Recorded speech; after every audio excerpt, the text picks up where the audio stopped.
Once upon a time in the cheerful village of Sunnyvale, there lived a young rabbit named Rusty. Rusty was kind-hearted and loved by all the animals in the village, but he often felt unhappy and didn't know why. One day, Grandmother Willow, the wise old turtle, saw Rusty looking sad and decided to help him.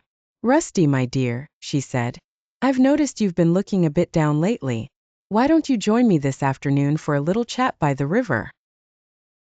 Rusty nodded eagerly, hoping to find out what was bothering him. That afternoon, they met by the sparkling river and watched the fish swim by. Grandmother Willow started. "Rusty, to be happy, you must quit 4 habits. Let me tell you a story for each one." First, she told Rusty about the habit of comparing himself to others. Once, there was a peacock named Perry who always felt envious of the swans.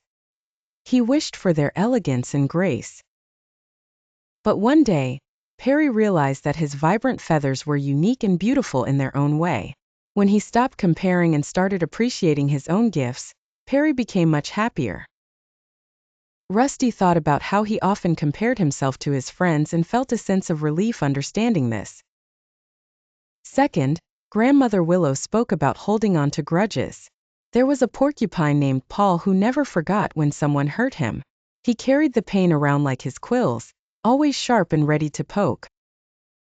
But one day, Paul decided to forgive, and he felt lighter and happier like never before. Rusty realized he had been holding grudges as well and vowed to let them go. Third, she mentioned the habit of worrying about the future.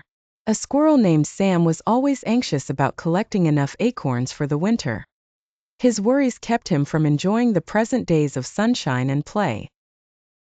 When Sam decided to embrace the present and trust in his preparations, he found joy in everyday life.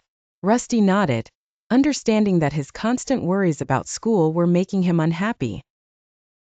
Lastly, Grandmother Willow talked about trying to please everyone. A little duck named Daisy tried to make everyone happy at the pond, but she forgot to take care of her own needs. When Daisy started being true to herself, she found inner peace and true friends who loved her for who she was. Rusty realized he often tried too hard to please his friends and promised to be more true to himself. With these lessons, Rusty's heart felt lighter. He hugged Grandmother Willow, grateful for the wisdom she shared. From that day on, Rusty lived a happier life, free from comparisons, grudges, constant worries, and the pressure to please everyone.